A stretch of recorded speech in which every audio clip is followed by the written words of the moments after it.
நம்ம பாண்டா கரடி எல்லாருக்கும் தெரியும். இதை பற்றி மிகவும் சுவாரஸ்யமான விஷயங்களை இந்த வீடியோவில் பார்க்கலாம் வாங்க. இந்த பாண்டா கரடிகள் வந்து சைனாவில் தான் தேசிய விலங்காக இருக்குது. இதோட வாழ்கிற நாட்கள்னு பார்த்தீங்கன்னா 30 வருஷம் வரையும் உயிர் வாழுது. இந்த வருஷத்தில் 2 நாளுக்கு ப்ரெக்னென்ட் ஆகி 2 குட்டிகளை போடுது. குட்டி பாண்டாக்கள் 100 கிராம் மற்றும் 200 கிராமுக்கு ரொம்ப குட்டியாக தான் பறக்குது. பாண்டா குட்டிகள் 10 நாளைக்கு அப்புறம் தான் அது வெள்ளை மற்றும் கருப்பு நிறத்திற்கு மாறுது. பாண்டா குட்டிகள் 40 நாட்களுக்கு அப்புறம் தான் அது கண் பார்வையே தெரியும்.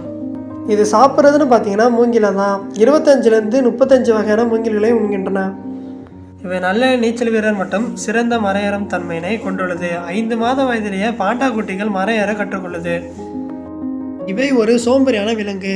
இவை என்னதான் மாமிச உண்ணிகளை சாப்பிட்டாலும் இவை பெரும்பாலும் தாவர பொருட்களை ஏற்றவாறு செரிமான அமைப்பை கொண்டுள்ளது.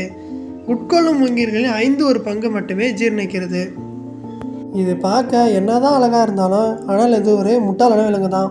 உயிரினங்களுக்கு முக்கியமான தேவையை உயிரை வந்து பாதுகாக்கிறது. பாண்டா அது உயிரை வந்து ஆபத்தில் சிக்கிற மாதிரி எல்லா வேலையும் அப்பப்போ பண்ணிட்டு இருக்குது.